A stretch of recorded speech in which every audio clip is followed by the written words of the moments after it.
তার অক্সিজেন যতটুকু প্রয়োজন, আমি ওই এককটা বলতে পারছি না, সাপোজ তার প্রতি আমি যদি ধরি অক্সিজেনে না ধরি, আমি যদি স্যালাইন ধরি, স্যালাইন সাপোজ দেওয়ার কথা আপনার প্রতি মিনিটে পড়বে সাপোজ 6 ফোঁটা, ডাক্তার বলে গেল 6 ফোঁটা দিতে। এখন ওই যন্ত্রটা যদি খারাপ থাকে, 6 ফোঁটার জায়গায় যদি 8 ফোঁটা পড়ে, তাহলে কি হবে?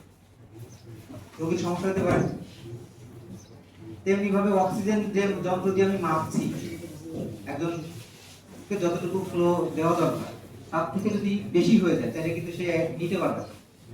তার থেকে কম নিলে, ওই যন্ত্র যদি কম দেয়, তাহলে কি হবে? তার শ্বাসকষ্ট হবে। অর্থাৎ আমার অ্যাকুরেট মেজারমেন্টটা দরকার।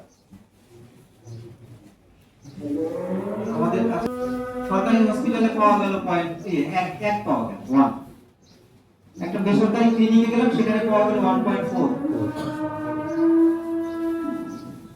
আরেক জায়গায় গেলাম, সেখানে পাওয়া গেল 0.9। কোনটা ধরবো?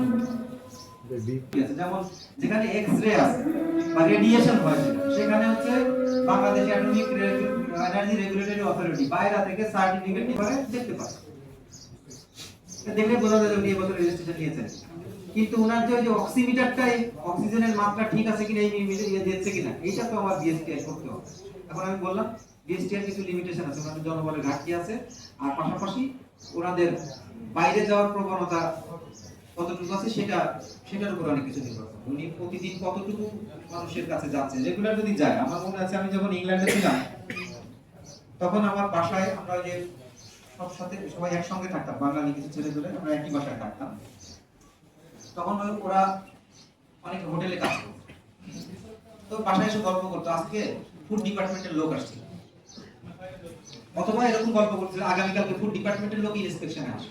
ওরা তটস্থ থাকে, কারণ কি, ফুড ডিপার্টমেন্টের লোকজন যদি আসে, কোন রকমের কোনো যদি সামান্য গ্রেফতার পায়, যে তেলের জায়গায় তেল যদি গতকালকে তেল আজকে ইউজ করে, ওখানে 20,000 পাউন্ড জরিমানা হবে। 20,000 পাউন্ড মানে বাংলাদেশে প্রায় 25 লক্ষ টাকা। সামান্য একটু তেল যদি মানে খারাপ পায়। আমি হংকংয়ে গিয়েছিলাম, তখন ওখানে আমি যেখানে ছিলাম যে রেস্টুরেন্টে, ওখানে রেস্টুরেন্ট না ঠিক মানে হোস্টেল টাইপের, ওখানে ওয়ালে লেখা আছে যদি কেউ স্মোক করে তাহলে তাকে 1 লক্ষ টাকা জরিমানা, বাংলাদেশ টাকা 1 লক্ষ টাকা। ওখানে কত জানি ছিল মনে নেই, 10,000 হংকং ডলার সম্ভব। 10,000 ডলার মানে হচ্ছে বাংলাদেশি টাকা 1 লক্ষ 10,000 টাকা। মানে যদি ধূমপান কেউ করে, ক্যান ইউ ইমাজিন? এটা কেন? এটা হচ্ছে ডেমনস্ট্রেটিভ ইফেক্ট।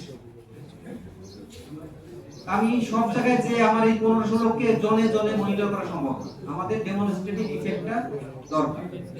আর একটা হলো যেখানে আমাকে বেশি ইমপ্যাক্ট ফেলে, আমি অসুস্থতা আমাকে সবচেয়ে বেশি ক্ষতি করে। আমার যন্ত্রের রিডিং যদি ভুল হয়, চিকিৎসা ভুল হবে। আমার অক্সিজেন যদি কম বেশি হয়, আমি রোগী মারা যেতে পারি। এই জায়গাগুলো তাৎক্ষণিক ইমপ্যাক্ট, এই জায়গাগুলোকে আমাকে আইডেন্টিফাই করতে হবে, এবং এখানে আমাদের শ্রমটা বেশি দিতে হবে। কারণ আমাদের বললাম না যে আমাদের মানুষ এত বেশি, মনিটরিং এর লোকজন আসলে কম, আর জনসংখ্যা জনগণ আসলে ওই লেভেলে আমরা পৌঁছাইতে পারি নাই। যে সুন্দর করে বললাম, ওই যে জুম্মার নামাজের কথা